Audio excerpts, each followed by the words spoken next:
আসসালামু আলাইকুম। Easy to go এডুকেশনে আপনাদের স্বাগতম। আজকে আমরা আলোচনা করব নবম শ্রেণীর ইসলাম শিক্ষা বইটির অধ্যায় 5 নিয়ে। অধ্যায় 5 এর নাম হচ্ছে আদর্শ জীবন চরিত। পূর্ববর্তী একটি ভিডিওতে আমরা অধ্যায় 5 এর প্রথম পর্বটি আলোচনা করেছি। সেখানে হযরত মুহাম্মদ সাল্লাল্লাহু আলাইহি সাল্লামের প্রয়াণ পর্যন্ত আলোচনা করা হয়েছে। আজকের ক্লাসটিতে আমরা অধ্যায় 5 এর বাকি অংশ আলোচনা করব। আমি আপনাদের সাথে রয়েছি নাহিদ আল ফাহাদ। আমি চট্টগ্রাম বিশ্ববিদ্যালয়ের বাংলাদেশ স্টাডিজ ডিপার্টমেন্টে অধ্যয়ন করছি। আজকের ক্লাসে আমরা যেসব বিষয়ে আলোচনা করব তার একটি পরিচয় আমরা চলুন জেনে নিই ক্লাসের শুরুতেই। প্রথমে আমরা হযরত মুসা আলাইহিস সালাম সম্পর্কে জানব। হযরত মুসা আলাইহিস সালামের জীবনী এবং তার বিভিন্ন মুজিজা এবং তার জীবনের চড়াই উতরাই সম্পর্কে আমরা প্রথমে অবগত হয়ে নিব। তারপর আমরা জানবো হযরত আলী রাদিয়াল্লাহু আনহু সম্পর্কে, তার জীবনী সম্পর্কে একটি ভালো আইডিয়া নিব আমরা।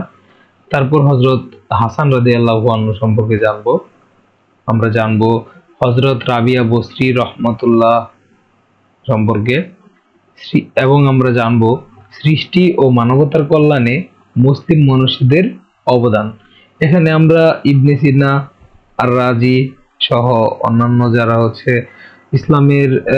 ইসলামিক মানুষ ছিলেন, যারা ইসলাম ধর্মী ছিলেন এবং যারা বর্তমান সমাজের পদার্থ রসায়ন, তারপর চিকিৎসা শাস্ত্র ইত্যাদি ক্ষেত্রে ভূমিকা রেখে গেছেন, তার একটি সংক্ষিপ্ত পরিচয় আমরা জানার চেষ্টা করব।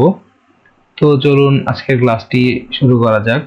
আজকের ক্লাসের মূল আলোচনার প্রবেশ করা শুরুতেই আমরা জানবো হযরত মুসা আলাইহিস সালাম সম্পর্কে। তো হযরত মুসা আলাইহিস সালাম আমাদের চারজন প্রধান নবীর একজন এবং তিনি হচ্ছেন আমাদের রাসূলের একজন, তা আমরা সকলেই জানি। তো হযরত মুসা আলাইহিস সালাম যেভাবে জন্মগ্রহণ করেছিলেন এবং তার সময়ে পৃথিবীর কি অবস্থা ছিল তা একটু আমাদের অবগত হওয়া দরকার। সেই হযরত মুসা আলাইহিস সালাম যখন জন্মগ্রহণ করলেন তখন প্রাচীন মিশর, হযরত মুসা আলাইহিস সালাম তো জন্মগ্রহণ করেছিলেন মিশরে, সেই মিশরে তখন শাসক ছিল ফেরাউনরা। তো তাদেরকে ফিরাউন বলা হতো। আমরা হয়তো অনেকে ভেবে থাকি যে একজন ব্যক্তির নাম হচ্ছে ফিরাউন, এটি আমাদের ভুল ধারণা। একজন ব্যক্তির নাম ফিরাউন নয়। তখনকার মিশরের যে শাসক ছিল সকল শাসক গোষ্ঠীকে ফিরাউন বলে অভিহিত করা হতো। তো এটা জেনে নিলাম আমরা, এটা আমাদের এমসিকিউ আসতে পারে। প্রাচীন মিশরের সম্রাটদের কি বলা হয়? প্রাচীন মিশরের সম্রাটদের বলা হয় ফিরআউন। তো মুসা আলাইহিস সালামের সমসাময়িক ফিরআউনের নাম ছিল ওয়ালিদ ইবনে মুসহাব। অর্থাৎ মুসা আলাইহিস সালাম যখন জন্মগ্রহণ করেন তখন যে ফিরআউন ছিলেন, যেই সম্রাট ছিলেন, তার নাম ছিল ওয়ালিদ ইবনে মুসহাব। সে বনি ইসরাইল বংশের প্রতি বিদ্বেষাপন্ন ছিল। তো হযরত মুসা আলাইহিস সালাম বনি ইসরাইলের সদস্য ছিলেন। তো হযরত মুসা আলাইহিস সালামের যে বংশ বনি ইসরাইল, এর প্রতি ফিরাউন ওয়ালিদ ইবনে মুসআব বিদ্বেষপূর্ণ ছিল। তো সেই বিদ্বেষের কি কারণ তা আমরা একটু জেনে নিই।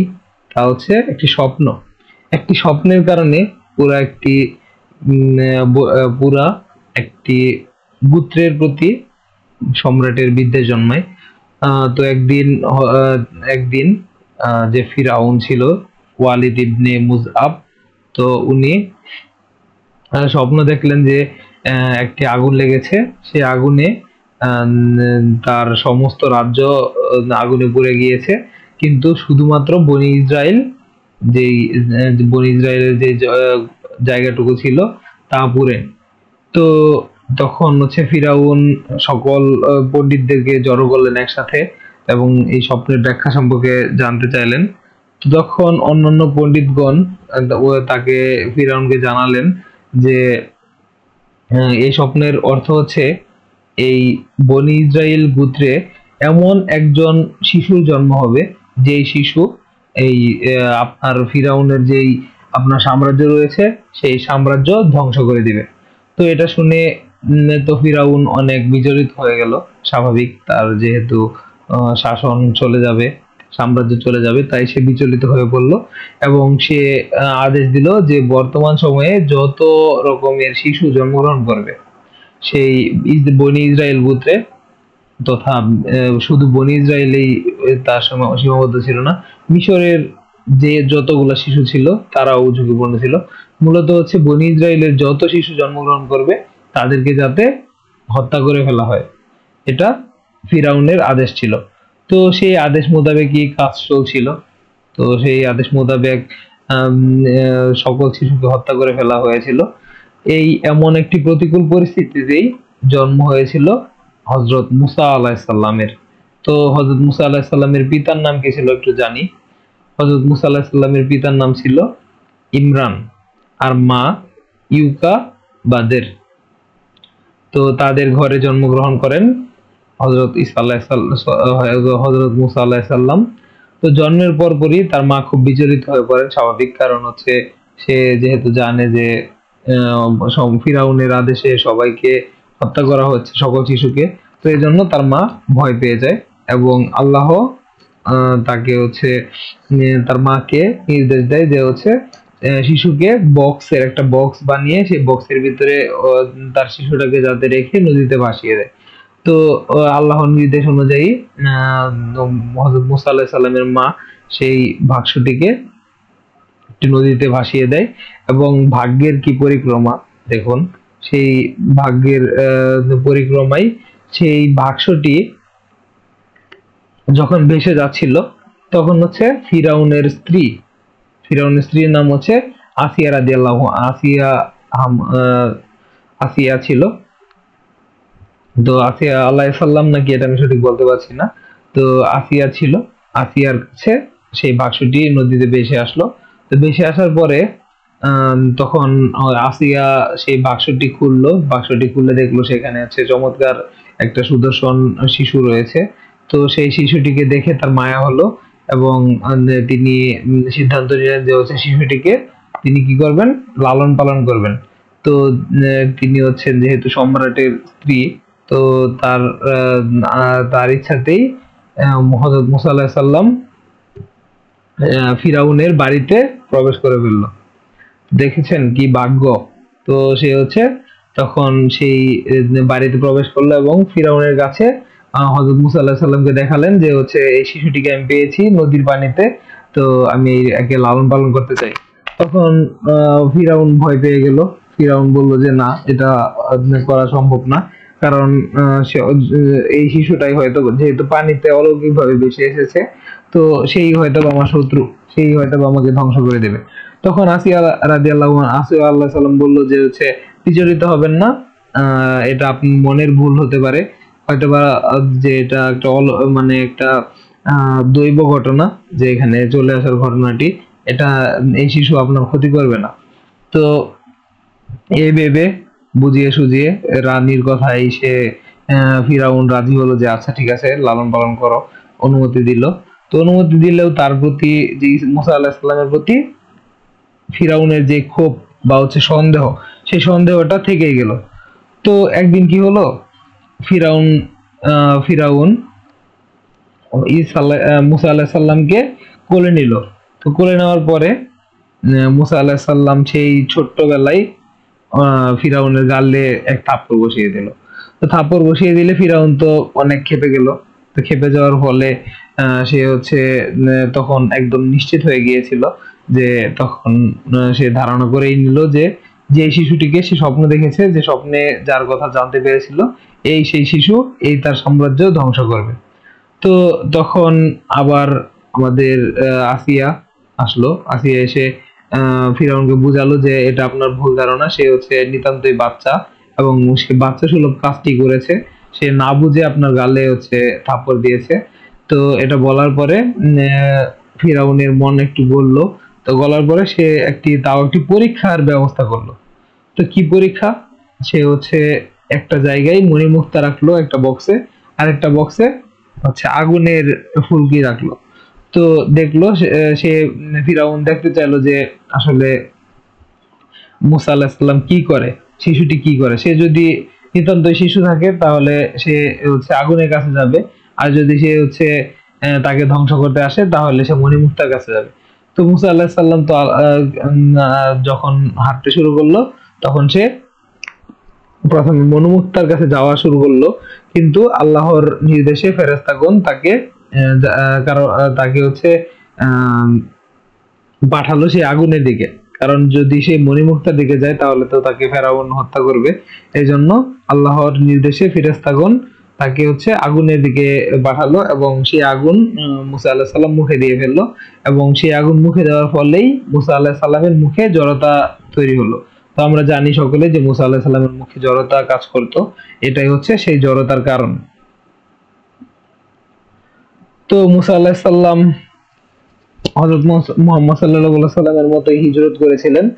তো তার হিজরতের কারণ ছিল একটি ঘটনা, যে ঘটনা হচ্ছে তো একদিন হযরত মুসা আলাইহিস সালাম দেখলেন যে হচ্ছে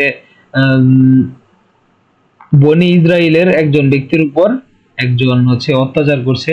তো তাকে হযরত ঈসা আলাইহিস সালাম আঘাত করে বসলেন। তো উনি আবার ছিলেন শাসক গোষ্ঠীরই একজন মানে শীর্ষস্থানীয় লোক। এর ফলে সে হচ্ছে ভয়ে মুসা আলাইহিস সালাম হিজরতের সিদ্ধান্ত নেয়।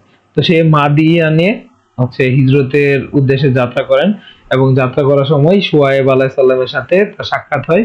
এবং শুআয়ব আলাইহিস সালামের সাথে যখন উনি থাকতে শুরু করলেন তখন তার গুণে, তার হচ্ছে রূপে মুগ্ধ হয়ে শুআয়ব আলাইহিস সালাম সিদ্ধান্ত নিলেন যে হচ্ছে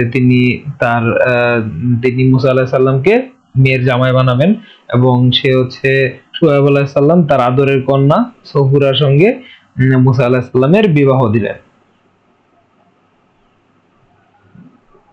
তো নবুয়ত লাভ, মুসা আলাইহিস সালাম তো নবুয়ত লাভ করেছিলেন, আমাদের নবী মুসা আলাইহিস সালাম। তো উনি তুয়া নামক পবিত্র উপত্যকায় তাবু স্থাপন করেন এবং সেখানে নবুয়ত প্রাপ্ত হন। তুয়া নামক পর্বতে, এটা আমাদের জেনে রাখা লাগবে যে তুয়া নামক পর্বতে মুসা আলাইহিস সালাম নবুয়ত প্রাপ্ত হয়েছিলেন। তো আমরা জানি যে সকল বেশিরভাগ নবী রাসূল বা হচ্ছে ওলিয়া উলিয়াদের বেশ কিছু মুজিজা ছিল। মুজিজা হচ্ছে অলৌকিক ক্ষমতা। তো কিছু অলৌকিক ক্ষমতা ছিল আল্লাহর পক্ষ থেকে, যা হযরত মুসা আলাইহিস সালামের ছিল। তো দেখি হযরত মুসা আলাইহিস সালামের কি অলৌকিক ক্ষমতা ছিল। তো মুজিজা, মুসা আলাইহিস সালামের মুজিজা ছিল হচ্ছে মুসা আলাইহিস সালাম লাঠিকে সাপে পরিণত করতে পারতেন আল্লাহর নির্দেশে। এবং হাতের শুভ্রতা দেখাতে পারতেন। তো এই নিয়ে কাহিনী আছে, চলুন আমরা জেনে নিই সেই মুজিজা সম্পর্কে আর সেই কাহিনীটি সম্পর্কে। তো একদিন হচ্ছে যখন মানুষ জানতে পারলো যে হচ্ছে মুসা আলাইহিস সালাম লাঠিকে সাপে পরিণত করতে পারেন, তখন হচ্ছে আশেপাশের মানুষজন বিদ্রুপ করা শুরু করলো মুসা আলাইহিস সালামকে, তাকে জাদুকর বলা শুরু করলো। আর তারা হচ্ছে বলতে শুরু করলো যে হচ্ছে তার চেয়েও বড় জাদুকর এই অঞ্চলে রয়েছে, এবং তারা হচ্ছে মুসা আলাইহিস সালামকে পরাজিত করতে পারবে। তো তারা হচ্ছে মুসা আলাইহিস সালামকে চ্যালেঞ্জ দিয়ে বসলো যে দেখা যাবে যে আজকের এই জাদুর মঞ্চে কে কাকে পরাজিত করতে পারে এবং কে সবচেয়ে বড় জাদুকর। তখন হচ্ছে মুসা আলাইহিস সালাম আল্লাহর নির্দেশে সিদ্ধান্ত নিলেন যে হচ্ছে এই প্রতিযোগিতায় অংশগ্রহণ করবেন। তো তখন সে প্রতিযোগিতায় অংশগ্রহণ করলো, এবং সেই সময়কার মিশরের তথা হচ্ছে সারা বিশ্বের যে বড় বড় জাদুকর ছিল তাদের সবাইকে মঞ্চে আহ্বান করা হলো। এবং তখন সেই অন্যান্য জাদুকররা এক একজনের এক একটা জাদু দেখাতে শুরু করলো, এবং তারা এক একটা মানে লাঠি দিয়ে সাপ তৈরি করা শুরু করলো। তো হচ্ছে সাপগুলো মঞ্চে যখন মানে নাড়াচাড়া শুরু করলো তখন হচ্ছে মুসা আলাইহিস সালাম বিচলিত হয়ে গেল, এবং তখন আল্লাহ তাআলা বলল তাকে যে তিনি যাতে তার লাঠিটি ওখানে ফেলে, এবং আল্লাহর নির্দেশে সেই লাঠিটি বিশাল এক সাপে পরিণত হলো। এবং সেই সাপটি অন্য সকল যেই সাপগুলো ছিল তাকে সহজেই গলদকরণ করে ফেললো, এবং সব সাপকে সাথে সাথে খেয়ে ফেললো। এই দেখে যে জাদুকররা ছিল, মঞ্চে উপস্থিত জাদুকররা মানে সবাই বুঝে ফেললো যে হচ্ছে এই মানে এই জিনিসটা যা হলো তা হচ্ছে সাধারণ কোনো জাদু নয়, এটি অবশ্যই আল্লাহর একটি নির্দেশ, আল্লাহর নির্দেশে একটি মানে একটি মুজিজা। তো এটি দেখার ফলে জাদুকর মঞ্চে যত জাদুকর ছিল সবাই ঈমান আনে এবং আল্লাহর প্রতি ঈমান আনে, এবং তারা ওই সময় তো আর ইসলাম ধর্ম ছিল না, তো আল্লাহর প্রতি ঈমান আনে এবং মুসা আলাইহিস সালামের আনুগত্য স্বীকার করে। তো ফিরাউনের কি পরিণতি হয়েছিল তা একটু দেখি। ফিরাউনের পরিণতি হয়েছিল খুবই ভয়ঙ্কর। কি পরিণতি হয়েছিল আমরা একটু জেনে নিই গল্পের মাধ্যমে। তো আমরা তো জানলাম যে হচ্ছে হযরত মুসা আলাইহিস সালামের অনেক মুজিজা ছিল। তো তখন এক সময় দেখা গেল যে ফিরাউন হযরত মুসা আলাইহিস সালামকে খুবই অত্যাচার করতে শুরু করলো। তখন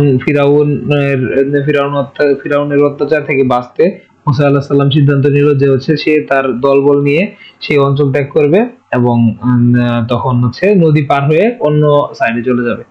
তখন তখন হচ্ছে মুসা আলাইহিস সালাম তার দলের যত মানুষজন আছেন তাদেরকে নিয়ে নদী পার হয়ে নদীর কাছে চলে গেল।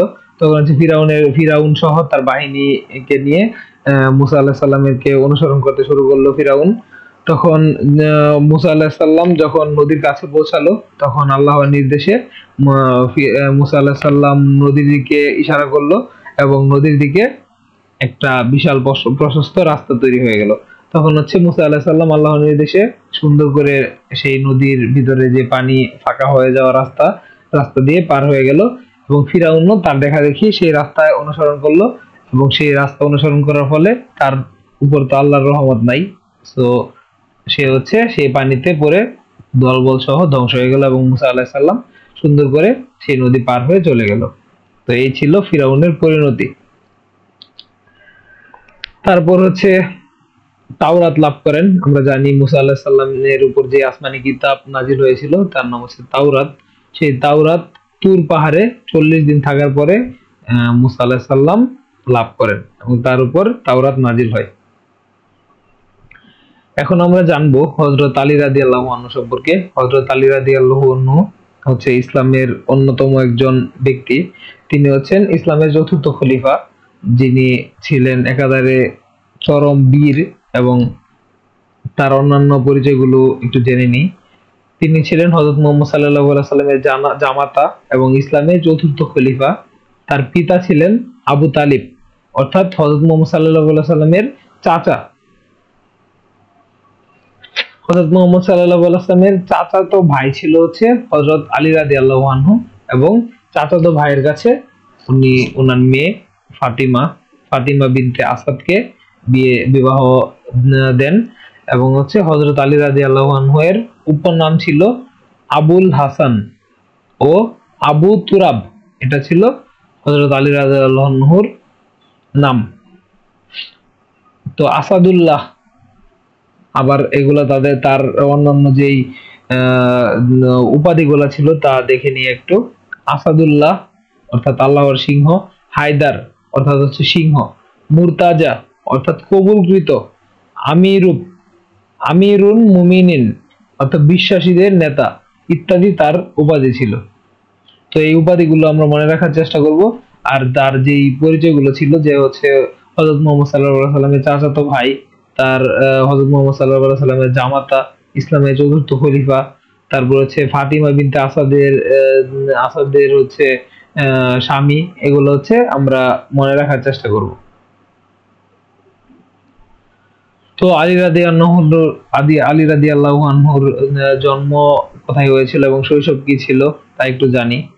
আলী রাদিয়াল্লাহু আনহু 599 খ্রিস্টাব্দের মার্চ মাসে মক্কায় জন্মগ্রহণ করেন, এবং তিনি এটা ধারণা করা হয় যে হচ্ছে আলী রাদিয়াল্লাহু আনহু কাবা শরীফের ভিতরে জন্মগ্রহণ করেন, এবং সে হচ্ছে জন্মের পর থেকেই যেহেতু হযরত মুহাম্মদ সাল্লাল্লাহু আলাইহি সাল্লামের চাচাতো ভাই, তো হযরত মুহাম্মদ সাল্লাল্লাহু আলাইহি সাল্লামের সাথেই তিনি সব সময় কাটাতেন, এবং তিনি হযরত মুহাম্মদ সাল্লাল্লাহু আলাইহি সাল্লামের একদম সান্নিধ্যে থেকে তার আদর্শ এবং শিক্ষাগুলো গ্রহণ করেছিলেন।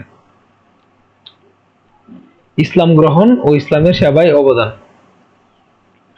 হযরত আলী রাদিয়াল্লাহু আনহু ছিলেন হচ্ছে বালকদের মধ্যে, সেই সময়কার বালকদের মধ্যে সর্বপ্রথম ইসলাম গ্রহণকারী। হযরত আলী রাদিয়াল্লাহু আনহুই প্রথম বালকদের মধ্যে ইসলাম গ্রহণ করেছিলেন। এবং যেহেতু সে হচ্ছে হযরত মুহাম্মদ সাল্লাল্লাহু আলাইহি সাল্লামের আশেপাশে সবসময় থাকতেন, তো সে কখনো মূর্তি পূজা যেই ছিল, মূর্তি পূজা বা অন ইসলামিক যে কার্যকলাপগুলো ছিল তার সাথে কখনোই সে যুক্ত হননি। সেই সময়কার অন্যান্য মানুষগণ হচ্ছে এইগুলোর সাথে জড়িত ছিল সবাই, বেশিরভাগ মানুষ, কিন্তু হযরত আলী রাদিয়াল্লাহু আনহু এগুলোর সাথে, মূর্তি পূজা ও অন ইসলামিক যে কোনো কাজের সাথে যুক্ত থাকেননি। তো হযরত হিজরতের রাতে একটি ঘটনা আছে, তা আপনাদের সাথে শেয়ার করি। যে হিজরতের রাতে রাসূলুল্লাহ সাল্লাল্লাহু আলাইহি সাল্লামের ঘরে তারই বিছানায় তিনি হচ্ছে ঘুমিয়েছিলেন। তো হিজরত যখন হয়েছিল, তখন হযরত মুহাম্মদ সাল্লাল্লাহু আলাইহি সাল্লাম মক্কা থেকে মদিনায় চলে গিয়েছিলেন, আমরা জানি। তো মদিনায় চলে যাওয়ার সময় শত্রুরা হচ্ছে মুহাম্মদ সাল্লাল্লাহু আলাইহি সাল্লামকে তখন খোঁজাখুঁজি শুরু করেন। তো খোঁজাখুঁজি শুরু করলে সেই সময়টাতে মানে শত্রুদের ধোঁকা দেওয়ার জন্য, বা হচ্ছে তাদের কাছ থেকে যাতে নবী সাল্লাল্লাহু আলাইহি সাল্লাম সহজেই লুকিয়ে চলে যেতে পারেন, এই জন্য হচ্ছে রাসূলুল্লাহ সাল্লাল্লাহু আলাইহি সাল্লামের বিছানায় সে মৃত্যু ঝুঁকি নিয়ে আলী রাদিয়াল্লাহু আনহু শুয়েছিলেন। এবং মহানবী সাল্লাল্লাহু আলাইহি সাল্লামের কাছে যে আমানতের যে জিনিসগুলো ছিল, তা হচ্ছে তিনি যথাযথভাবে সবার কাছে বিতরণ করে দিয়েছিলেন। এখন আমরা সবাই আমরা আলী রাদিয়াল্লাহু আনহুর বীরত্ব সম্পর্কে জানবো। ইতোমধ্যে আমরা সবাই আলী রাদিয়াল্লাহু আনহু যে মহান একজন বীর ছিলেন তা জানি, যেহেতু আমরা মুসলিম এবং ক্লাস 9-এ পড়ি। তো মোটামুটি আমরা তো আলী রাদিয়াল্লাহু আনহুর বীরত্ব সম্পর্কে জানারই কথা। তাও আমরা এখন কিছু যুদ্ধের কথা জানবো, যেগুলোতে হচ্ছে আলী রাদিয়াল্লাহু আনহু বীরত্বের সাথে যুদ্ধ করেছেন। তো বদর যুদ্ধের কথা তো আমরা পড়লাম। তো বদর যুদ্ধ সহ প্রতিটি যুদ্ধে মহানবী সাল্লাল্লাহু আলাইহি সাল্লামের সঙ্গে অংশগ্রহণ করেছিলেন আলী রাদিয়াল্লাহু আনহু। যেহেতু ছোট থেকেই একসাথেই থাকেন ওনারা, তো সকল যুদ্ধেই, বদর যুদ্ধ সহ সকল যুদ্ধেই আলী রাদিয়াল্লাহু আনহু হযরত মুহাম্মদ সাল্লাল্লাহু আলাইহি সাল্লামের সাথে অংশগ্রহণ করেছিলেন। তারপর হচ্ছে তিনি সবগুলো যুদ্ধেই ইসলামের পতাকা বহন করেছিলেন। এবং খাইবার যুদ্ধে অত্যন্ত ভারী একটি দরজাকে ঢাল বানিয়ে যুদ্ধ করেন। তো আমরা তো একটা কথা প্রবাদ প্রচলিত আছে যে আলীর জোর মানে অনেক শক্তির কথা আমরা জানি আলী রাদিয়াল্লাহু আনহুর।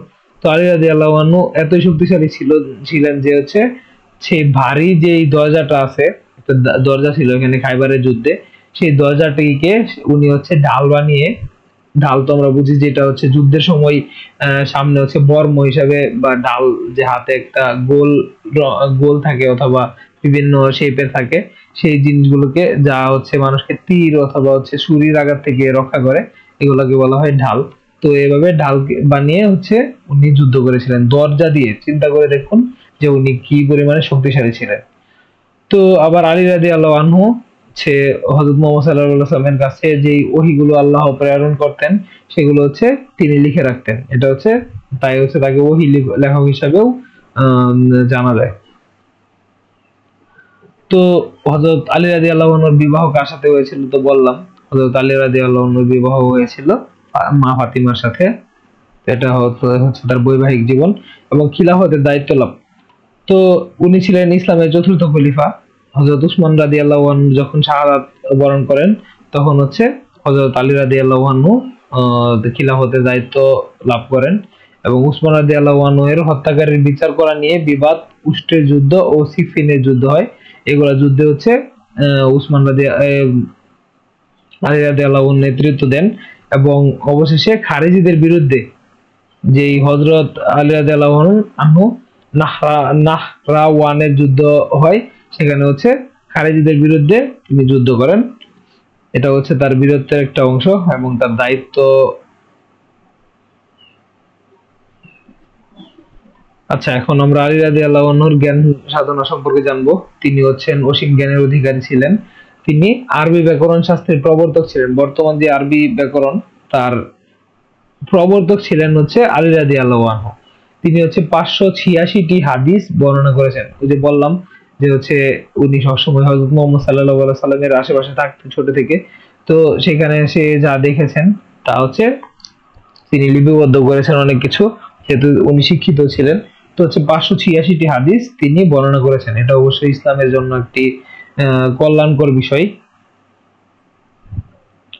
সম্মান ও মর্যাদা। হযরত আলী রাদিয়াল্লাহু আনহু হচ্ছে কত সম্মানের অধিকারী, এটা বলার তো কোনো অবকাশ রাখে না। উনি হচ্ছেন যে পৃথিবীতে 10 জন ব্যক্তি হচ্ছে যে মৃত্যুর পরে জান্নাতে যাবে এরকম নির্দেশনা রয়েছে, এর মধ্যে হযরত আলী রাদিয়াল্লাহু আনহু একজন। আবার বলা হয় যে হচ্ছে উনি আবার উনি হচ্ছেন আমাদের মা ফাতিমার হচ্ছে স্বামী। এটা হচ্ছে একটা সম্মানের বিষয়। হযরত মুহাম্মদ সাল্লাল্লাহু আলাইহি সাল্লামের কন্যার জামাতা। তো এটা হচ্ছে ওনার একটা মর্যাদা এবং সম্মান। আলী রাদিয়াল্লাহু আনহু বেশ কিছু উপদেশ আমাদের জন্য রেখে গিয়েছেন, তার উপদেশ সমূহ একটু দেখে নিই। ধন সম্পদের চেয়ে জ্ঞান উত্তম, কারণ ধন সম্পদ তোমার পাহারা দিতে হয়, আর জ্ঞান নিজেই তোমাকে পাহারা দেবে। সম্পদ বিতরণ করলে শেষ হয়ে যাবে, আর জ্ঞান যতই বিতরণ করবে ততই বাড়বে। বাহ, কত সুন্দর একটি কথা বলেছে, দেখেছেন? ধন সম্পদ ধন সম্পদের থেকে তিনি জ্ঞানকে উত্তম মনে করেছেন। এটা কিন্তু বর্তমান সময়ে আমরা জ্ঞানকে উত্তম মনে করি, কিন্তু সেই সময়কালে কিন্তু মানুষ ধন সম্পদের পাগল ছিল। সেই সময়কালে তিনি হচ্ছে জ্ঞানকে ধন সম্পদের থেকে বেশি প্রায়োরিটি দিয়েছেন। এটা অবশ্যই একটা মানে জ্ঞান নেওয়ার মতোই বিষয়। আর হচ্ছে তিনি হচ্ছে কি বলেছেন, কত সুন্দর একটা কথা বলেছেন যে ধন সম্পদ তোমাদের পাহারা দিতে হয়। মানুষ হচ্ছে তাদের সোনা রূপা বা ধন সম্পদকে পাহারা দেয়, কিন্তু যেই হচ্ছে জ্ঞানটা হচ্ছে আমাদেরকে পাহারা দেয়। মানে কত ডিপ থিঙ্কিং থেকে উনি এটা বলেছেন, আমরা বুঝতেই পারছি। তারপর হচ্ছে জ্ঞান সবকিছু, ধন সম্পদ হচ্ছে বিতরণ করলে শেষ হয়ে যায়, আর জ্ঞান হচ্ছে বিতরণ করলে আরো বাড়ে। এগুলা দিয়ে তিনি বোঝাতে চেয়েছেন যে হচ্ছে ধন সম্পদের থেকে জ্ঞান উত্তম। তারপর হচ্ছে তিনি আরেকটি কথা বলেছেন যা হচ্ছে অনেক ইম্পর্টেন্ট, আর বর্তমান সময়ে পররাষ্ট্র নীতি অথবা অন্যান্য জ্ঞানী লোকেরা এই নীতি মেনে চলে থাকেন। হচ্ছে কি, দেখি এটা, তোমার শত্রু 3 জন, তোমার নিজের শত্রু, তোমার শত্রুর বন্ধু এবং তোমার বন্ধুর শত্রু। তো যে হচ্ছে আপনার শত্রু, সে হচ্ছে তো আপনার শত্রু, অবশ্যই তাকে হচ্ছে বিশ্বাস করা যাবে না, তাকে শত্রু ভেবে ওই অনুযায়ী কাজ করতে হবে। তারপর হচ্ছে আপনার যে শত্রু, আপনার শত্রু যে বন্ধু, সে হচ্ছে আপনার শত্রু। এটা মনে রাখতে হবে যে আপনার শত্রু বন্ধু কখনো আপনার বন্ধু হতে পারে না, কারণ সেও আপনার শত্রুই হবে। শত্রুর বন্ধু সবসময় শত্রু হয়। তারপর হচ্ছে তোমার শত্রুর শত্রু, সরি, তোমার বন্ধুর শত্রু, যে তোমার বন্ধু তার শত্রু তোমার শত্রু হবে। ঠিক আছে? এটা যদি আপনারা মেনে চলেন তাহলে জীবনেও আপনাদের কাজে লাগবে, এবং আশা করি ভালো সফলতা লাভ করতে পারবেন, এ থেকে উপকারও লাভ করতে পারবেন। তারপর হচ্ছে দানশীলতা সর্বোত্তম গুণ। আলী রাদিয়াল্লাহু আনহু আমাদের দানশীল হতে উদ্বুদ্ধ করে গিয়েছেন এবং আমাদের উপদেশ দিয়ে গিয়েছেন দানশীল হতে। তো আলী রাদিয়াল্লাহু আনহু ইন্তেকাল করেছেন 40 হিজরির 18 রমজান শুক্রবার ফজরের নামাজের সময়। তখন হচ্ছে খারেজি, যাদের সাথে হচ্ছে আলী রাদিয়াল্লাহু আনহুর যুদ্ধ হয়েছিল, সেই খারেজিরা দুর্বৃত্ত, একজন খারেজি ছিল যার নাম আব্দুর রহমান। উনি হচ্ছে খঞ্জনের আঘাতে ওনাকে নিহত করেন, এবং তার 3 দিন পর, ওই সময় যে আঘাত পেয়েছিল তখন সে আহত হয়, এবং আঘাতের 3 দিন পর 21 রমজানের দিন তিনি মৃত্যুবরণ করেন। এবং হযরত হাসান রাদিয়াল্লাহু আনহু তার জানাজা পড়ান। হাসান রাদিয়াল্লাহু আনহু ছিলেন আলী রাদিয়াল্লাহু আনহুর সন্তান, এটা তোমরা জানি, বড় সন্তান। তো কুফার জামে মসজিদে পাশে তাকে দাফন করা হয়। কুফার যে মসজিদ রয়েছে তার পাশে ওনার মৃতদেহ দাফন করা হয়েছিল, এবং মৃত্যুকালে তার বয়স ছিল 63 বছর। হযরত হাসান রাদিয়াল্লাহু আনহু। তো হযরত হাসান রাদিয়াল্লাহু আনহু সম্পর্কে একটু জেনে নেই আমরা। হযরত হাসান রাদিয়াল্লাহু আনহু ছিলেন হযরত আলী রাদিয়াল্লাহু আনহুর বড় ছেলে, এবং হযরত মুহাম্মদ সাল্লাল্লাহু আলাইহি সাল্লামের সবচেয়ে প্রাণপ্রিয় দৌহিত্র। হযরত মুহাম্মদ সাল্লাল্লাহু আলাইহি সাল্লাম হযরত হাসান এবং হযরত হুসাইন রাদিয়াল্লাহু আনহুকে অত্যন্ত ভালোবাসতেন, এবং সেই আদরের দৌহিত্রের একজন হচ্ছেন হযরত হাসান রাদিয়াল্লাহু আনহু। এবং 4 খলিফার যখন মৃত্যু হয়, 4 খলিফা অর্থাৎ তার পিতা হযরত আলী রাদিয়াল্লাহু আনহু যখন মৃত্যু হয়, 4র্থ খলিফার, তখন হচ্ছে 5ম খলিফা হিসেবে খলিফার আসন গ্রহণ করেন হযরত হাসান রাদিয়াল্লাহু আনহু। হযরত ফাতিমাতুজ জোহরা ও হযরত আলী রাদিয়াল্লাহু আনহুর পরিবারে হযরত হাসান ইবনে আলী রাদিয়াল্লাহু আনহু জন্মগ্রহণ করেন, এটা তো বললাম। তো শিক্ষা দীক্ষা, হযরত হাসান রাদিয়াল্লাহু আনহু তার নানা হযরত মুহাম্মদ সাল্লাল্লাহু আলাইহি সাল্লাম, পিতা আলী রাদিয়াল্লাহু আনহু ও মা খাতুনে জান্নাত ফাতিমা রাদিয়াল্লাহু আনহু প্রমুখের কাছে গভীর জ্ঞান অর্জন করেন। তো এটা তো বুঝতেই পারছেন যে হচ্ছে হাসান রাদিয়াল্লাহু আনহু যেগুলো মানুষের আশেপাশে বড় হয়েছেন তারা হচ্ছে বিশাল জ্ঞানী ছিলেন। তো তাদের জ্ঞান থেকে তো অবশ্যই উনি ভালো সুশিক্ষিত এবং জ্ঞানের অধিকারী হতে পেরেছিলেন, এটা স্বাভাবিক। হযরত হাসান রাদিয়াল্লাহু আনহুর সম্মান ও মর্যাদা, হযরত হাসান রাদিয়াল্লাহু আনহু এবং হুসাইন রাদিয়াল্লাহু আনহু জান্নাতের যুবকদের সর্দার হবেন, এটা হচ্ছে হযরত মুহাম্মদ সাল্লাল্লাহু আলাইহি সাল্লাম আমাদের বলে গিয়েছেন। এবং দেখেন হযরত মুহাম্মদ সাল্লাল্লাহু আলাইহি সাল্লাম নিজে হচ্ছে আল্লাহর কাছে হাসান রাদিয়াল্লাহু আনহু এবং হুসাইন রাদিয়াল্লাহু আনহুর জন্য দোয়া করে গিয়েছেন, বিশেষ করে হাসান রাদিয়াল্লাহু আনহুর জন্য। তো দেখি আল্লাহর কাছে উনি কি বলেছেন, হযরত মুহাম্মদ সাল্লাল্লাহু আলাইহি সাল্লাম কি বলে দোয়া করেছেন। আল্লাহ, আমি হাসানকে ভালোবাসি, আপনিও হাসানকে ভালোবাসুন, আর যে হাসানকে ভালোবাসে তাকেও আপনি ভালোবাসুন। অর্থাৎ মহানবী সাল্লাল্লাহু আলাইহি সাল্লাম বলেছেন যে হচ্ছে তিনি নিজেও ভালোবাসেন এবং আল্লাহকে ভালোবাসতে অনুরোধ করেছেন, এবং এটাও বলেছেন যে হচ্ছে যারা হচ্ছে আলী রাদিয়াল্লাহু আনহুকে হাসান রাদিয়াল্লাহু আনহুকে ভালোবাসবে তাদেরকে যাতে আল্লাহ ভালোবাসেন। অর্থাৎ এটা অবশ্যই আমরা যদি হাসান রাদিয়াল্লাহু আনহুকে ভালোবাসি তাহলে আল্লাহ আমাদের প্রতি অনুগ্রহশীল হবে ইনশাআল্লাহ। এটা হচ্ছে সহিহ বুখারীতে বর্ণিত রয়েছে এই হাদিসটি। খিলাফতের দায়িত্ব গ্রহণ, আলী রাদিয়াল্লাহু আনহুর মৃত্যুর পরে হচ্ছে খিলাফতের দায়িত্ব গ্রহণ করেন হাসান রাদিয়াল্লাহু আনহু, এবং উনি বেশি দিন ক্ষমতায় ছিলেন না, মাত্র 6 মাস ক্ষমতায় ছিলেন। এবং 6 মাস ক্ষমতায় থাকার পরে একটা একটা যুক্তি ছিল মুসলমানদের মধ্যে যে হচ্ছে মুসলিম উম্মার ঐক্য রক্ষার স্বার্থে হচ্ছে তিনি তার খলিফা পদ ছিল, খলিফা পদ থেকে সরে একটা দ্বন্দ্ব ছিল, সেই দ্বন্দ্বের অবসান ঘটান তিনি এবং সন্ধি করেন। দেখেন সে হচ্ছে তার পদ ছেড়ে দিয়েছিল সেই সন্ধিতে যেতে এবং শান্তি প্রতিষ্ঠা করতে। এগুলো থেকে কিন্তু আমাদের আসলে এই শিক্ষা গ্রহণ করার অনেক কিছু আছে। এই জন্যই তো আসলে আমরা আমাদের এই পঞ্চম অধ্যায় জীবন চরিত অধ্যায়টি, যাতে আমরা তাদের মহান জীবন থেকে কিছু কিছু শিক্ষা গ্রহণ করতে পারি এবং নিজেদের জীবনে তা কাজে লাগাতে পারি। আশা করি আমরা এগুলো কাজে লাগাবো আমাদের বাস্তব জীবনে, শুধু পড়লে হবে না, সব আমাদের কাজেও লাগাতে হবে। তো এখন আমরা এমন একজন নারীর কথা জানবো যিনি হচ্ছেন আল্লাহর অনুগ্রহ লাভ করেছিলেন। তিনি হচ্ছেন রাবিয়া বসরি রহমতুল্লাহ। তো দেখি ওনার সম্পর্কে একটু জেনে নিই। হযরত রাবিয়া বসরি রহমতুল্লাহ জন্মগ্রহণ করেন 717 খ্রিস্টাব্দে ইরাকের বসরা নগরীতে।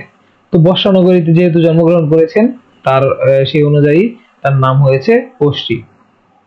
তার পিতার নাম ছিল ইসমাইল এবং মাতা ছিল মাইফুল। তিনি হচ্ছে অতি দরিদ্র পরিবারে জন্মগ্রহণ করেন। তিনি ছিলেন একজন কবি। তো তার অবস্থা ছিল খুবই দরিদ্র। রাবিয়া বসরি অত্যন্ত দরিদ্র ছিল, এটাও জানা যায় যে হচ্ছে তিনি যে ঘরে আলো জ্বালবেন সেই অর্থটাও তার কাছে ছিল না অনেক সময়। তো এক সময় তাকে হচ্ছে কৃতদাসী হিসেবে বিক্রি করে দেয় একজন পাষাণ ছিল, সে হচ্ছে তাকে ধরে নিয়ে কৃতদাসী হিসাবে বিক্রি করে দেয় বাজারে। তো তখন তার জীবন আরো ভয়াবহ আকার ধারণ করে। তো আল্লাহর উপর আস্থার ও ইবাদত, তো হযরত রাবিয়া বসরি আল্লাহর প্রতি মানে অন্য লেভেলের আস্থা করতো, ঠিক আছে, আল্লাহর প্রতি ভরসা রাখতো অন্য লেভেলের, এবং আল্লাহর প্রতি সে হচ্ছে গভীর সবসময় ইবাদতে মগ্ন থাকতো। তো আমরা আল্লাহর প্রতি যেই ভরসাগুলো ছিল, তো এর মধ্যে দুইটা আমরা জানবো যে হচ্ছে কিভাবে, মানে দুইটা ঘটনা জানবো যার মাধ্যমে আমরা বুঝতে পারবো যে আল্লাহর প্রতি তার কি লেভেলের ভরসা ছিল। তো একদিন হচ্ছে উনি অসুস্থ ছিল রাবিয়া বসরি। তো অসুস্থ থাকার ফলে একজন তার কাছে আসলেন, রাবিয়া বসরির কাছে আসলেন, এসে বললেন যে হচ্ছে তুমি আল্লাহর কাছে দোয়া করো যে হচ্ছে আল্লাহ তোমাকে সুস্থ করে দেন। তখন হচ্ছে রাবিয়া বসরি বললেন যে আমি কার মানে ইচ্ছায় অসুস্থ হয়েছি, আমি তো নিশ্চয়ই আল্লাহর ইচ্ছাতে অসুস্থ হয়েছি। তো আল্লাহ যেহেতু চেয়েছেন যে আমি অসুস্থই থাকি, তো আমি কেন আল্লাহর এই আদেশের বাইরে যায়, আল্লাহর ইচ্ছার বাইরে যায় সুস্থতার জন্য দোয়া করব। তো চিন্তা করে দেখুন কতটা ভরসা রাখলে মানুষ অসুস্থতা নিয়ে কষ্ট করছে, তাও সে আল্লাহর কাছে দোয়া পর্যন্ত করছে না যে সুস্থ হওয়ার জন্য। তো আরেকটা ঘটনা আমরা জানবো, মালিক ইবনে দিনার ও অর্থ সাহায্যের ঘটনা। তো মালিক ইবনে দিনার একজন বিখ্যাত ব্যক্তি ছিলেন। আম, তিনি অনেক জ্ঞানী ব্যক্তি ছিলেন এবং রাবিয়া বস্রির সাথে কানেক্টেড ছিলেন। তো একদিন উনি রাবিয়া বস্রির কাছে আসলেন এবং বললেন যে তুমি তো অনেক দরিদ্র জীবনযাপন করছো, তো আমার একজন বন্ধু আছে, আমি চাইলে তার কাছ থেকে আমি অর্থ সাহায্য এনে তোমাকে দিতে পারি, যার মাধ্যমে তুমি তোমার অবস্থার পরিবর্তন ঘটাতে পারো। তখন রাবিয়া বসরি এর বিরোধিতা করলেন এবং একটা কথা বলে রাখা ভালো এর মধ্যে, যে রাবিয়া বসরি কখনো কারো মানুষের সাহায্য নিতে পছন্দ করতেন না। তো তাই মালিক ইবনে দিনার যখন এই জিনিসটা বলল, তখন এটা একদম রিফিউজ করে দিল সাথে সাথে রাবিয়া বসরি, এবং বলল যে আহ আমি যার গোলাম, তো আপনার যে সেই বন্ধু তো নিশ্চয়ই তার গোলাম, অর্থাৎ আল্লাহর কথা বলা হয়েছে।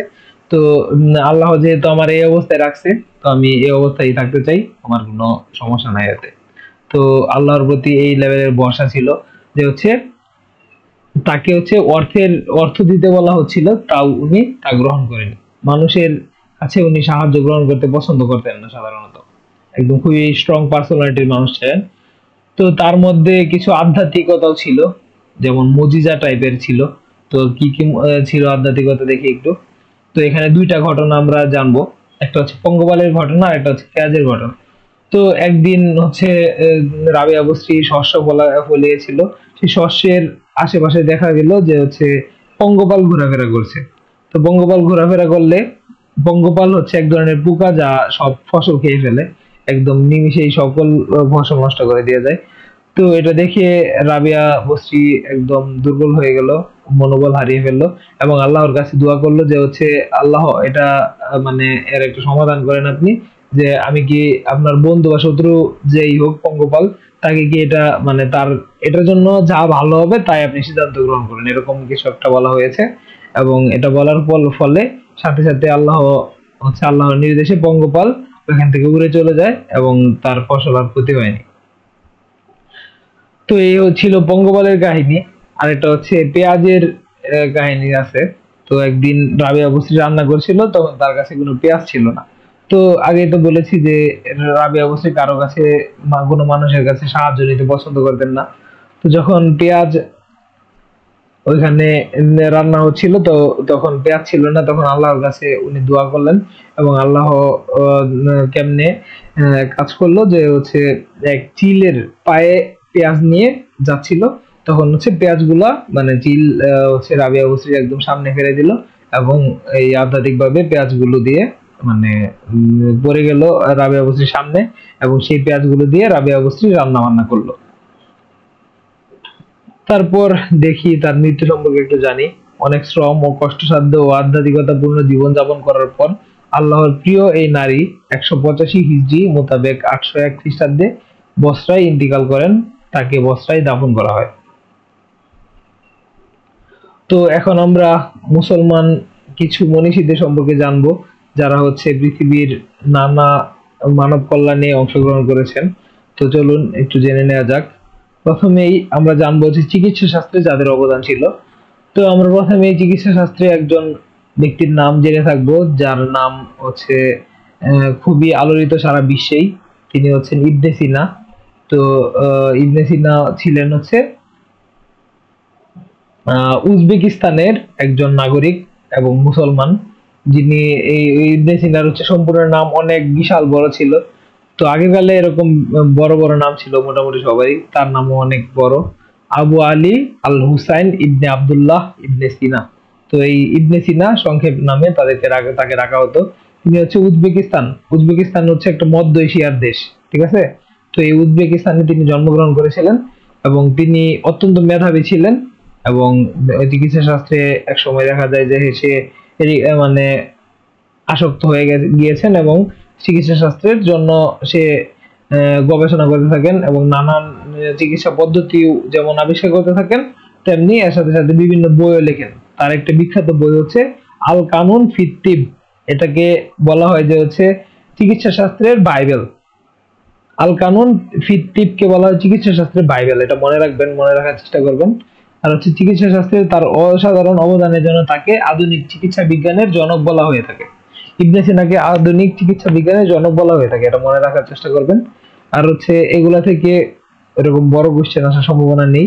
আপনারা হচ্ছে জাস্ট জেনে রাখবেন যে কয়েকজন চিকিৎসা ক্ষেত্রে মুসলমানদের যেই মানে অবস্থানটা ছিল, কে কে ছিল মানে বিখ্যাত বড় বড় পজিশনে, এটা জেনে রাখবেন। তো ইবনে সিনা, তার নাম মনে রাখবেন। তারপর হচ্ছে আমরা আরেকজনের নাম জানবো, ইবনে রুশদ। তো ইনি হচ্ছে, ইনার পুরো নাম ছিল ইবনে সিনার মতোই বিশাল বড়, আবু ওয়ালিদ মুহাম্মদ ইবনে আহমদ ইবনে রুশদ। খুবই বড় নাম কিন্তু সুন্দর নাম। তো ওনাকে সংক্ষেপে ডাকা হতো ইবনে রুশদ। তিনি হচ্ছে স্পেনে জন্মগ্রহণ করেন এবং ইনি একজন মুসলিম ছিল এবং খুবই পণ্ডিত টাইপের মুসলিম ছিল, জ্ঞানী। তো উনি হচ্ছে ইবনে রুশদ আধুনিক সার্জারি জনক বলা হয় তাকে। সার্জারি হচ্ছে অপারেশন যে করা হয়, কাটাকাটি করা হয়, এটাকে বলা হয় সার্জারি। আর এই আধুনিক যে সার্জারিটা বর্তমানে রয়েছে তার জনক বলা হয় ইবনে রুশদকে। এবং চিকিৎসা শাস্ত্রে ইবনে রুশদের লেখা গ্রন্থের নাম হলো কিতাব আল কুল্লিয়াত। কিতাব আল কুল্লিয়াত ছাড়াও তার আরো বিভিন্ন গ্রন্থ সমূহ রয়েছে, যার বর্ণনা আমাদের বইয়ে রয়েছে। সেই বই থেকে বর্ণনাগুলো একটু দেখে নেবেন এবং মনে রাখার চেষ্টা করবেন। মুখস্থ করতে হবে এমন না, বাট একটু ধারণা নিয়ে নেবেন। তারপর হচ্ছে আমরা আরেকজনের নাম জানতে পারি, তার নাম হচ্ছে আল রাজি। তার পূর্ণ নাম হচ্ছে আবু বকর মোহাম্মদ ইবনে জাকারিয়া আল রাজি। তিনি 865 খ্রিস্টাব্দে ইরানে জন্মগ্রহণ করেন এবং তিনি প্রথম চিকিৎসক যিনি হাম ও গুটি বসন্তকে আলাদা রোগ হিসেবে চিহ্নিত করেন। তো আমরা হাম ও বসন্ত রোগ সম্পর্কে হয়তোবা জেনে থাকবো। সেই আগের কালে মানুষজন ভাবতো হচ্ছে হাম আর গুটি বসন্ত একই জিনিস, এটা আলাদা রোগ না, যার ফলে হচ্ছে চিকিৎসা করাটা একটু টাফ হইতো, কারণ এক এক রোগের তো এক এক চিকিৎসা। তো মানুষ আগে হাম ও গুটি বসন্তের একই চিকিৎসা দিত, কিন্তু আর আল রাজি মানে আবিষ্কার করলো যে হচ্ছে এটা আলাদা আলাদা রোগ। এটা চিহ্নিত করার ফলে এটা চিকিৎসা দেওয়াটা তুলনামূলক সহজ হয়ে উঠলো। আরেকজন জ্ঞানী গুণী ব্যক্তি ছিলেন যার নাম ছিলেন হাসান ইবনে হাইসাম। তো উনার জন্ম হয়েছিল ইরাকের বসরা নগরীতে, রাবেয়া বসরির মতো। তো তিনি জন্মগ্রহণ করেছিলেন 965 খ্রিস্টাব্দে। এই সালগুলো আসলে মনে রাখার দরকার নাই, যেগুলো হচ্ছে মনীষীদের জন্ম সালে মনে রাখার তেমন একটা দরকার নাই। তো আপনারা তার দেশগুলো মনে রাখবেন, যে হচ্ছে কোন দেশে এবং কি কি ভূমিকা ছিল, এটা মনে রাখার চেষ্টা করবেন। তো হাসান ইবনে হাইসাম জন্ম ছিলেন হচ্ছে চক্ষু বিজ্ঞানী এবং তিনি আলো নিয়ে হচ্ছে ব্যাপক কাজ করেছেন, আলোর প্রতিফলন, আলোর প্রতিসরণ, এগুলো নিয়ে কাজ করেছেন। তো তিনি প্রমাণ করে দেখিয়েছেন যে বাহ্য পদার্থ থেকে আমাদের চোখে আলোক রশ্মি প্রতিফলিত হয়। তো এটা আপনারা তো জানেন যে হচ্ছে বহুদিন প্রচলিত ছিল যে বস্তু থেকে আলো আমাদের চোখে আসে, সরি চোখ থেকে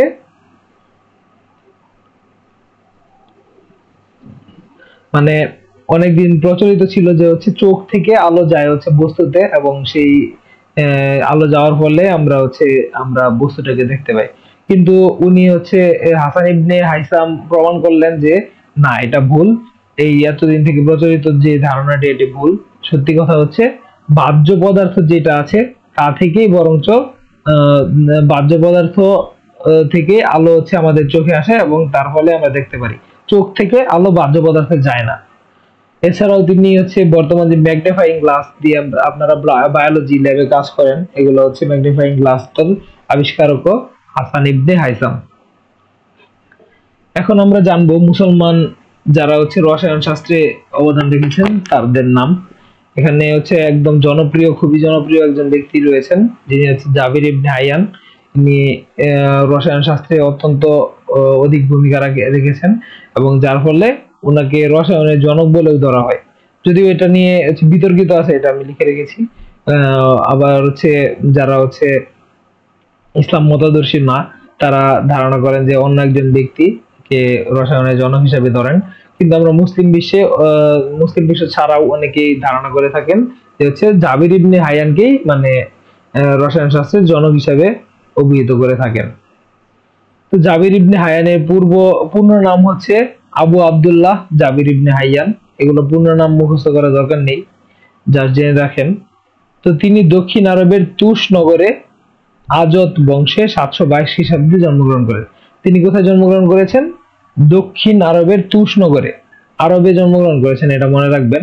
তুস নগরে জন্মগ্রহণ করেছেন, এটাও মনে রাখবেন, বাট সালটা মনে রাখার দরকার নেই। তো রসায়নের জন্য সে অনেক অনেক অনেক কিছুই করেছেন, তার মধ্যে কয়েকটা হলো, তিনি পরিস্রবণ, দ্রবণ, বশীকরণ, বাষ্পীকরণ, গলানো ইত্যাদি নিয়ে কাজ করেছেন এবং এগুলো আবিষ্কার করেছেন। এখন আমরা রসায়নের আরেকজন বিখ্যাত ব্যক্তি জুন্নুন মিশরী সম্পর্কে জানবো। তিনি মিশরে জন্মগ্রহণ করেছেন, এই জন্য তার নাম মিশরী। ওই যে বসরাতে জন্মগ্রহণ করলে যেমন নাম হয় বসরি, তেমন মিশরে জন্মগ্রহণ করলে নাম হয় বসরি। আপনি যদি বাংলাদেশে জন্মগ্রহণ করেন তাহলে আপনার নাম উপাধি হয়ে যেতে পারে বাংলাদেশী।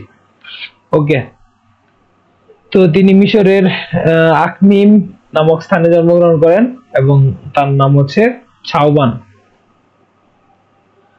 তো এইটুকু ছিল আমাদের আজকের ক্লাসে। তো আশা করি আপনারা ক্লাসটি বুঝতে পেরেছেন। তো আমাদের পরবর্তী ক্লাসগুলো পেতে আমাদের YouTube channel easy to go এডুকেশনে সাবস্ক্রাইব করে রাখার জন্য অনুরোধ করা হচ্ছে। সবাইকে ধন্যবাদ। আসসালামু আলাইকুম।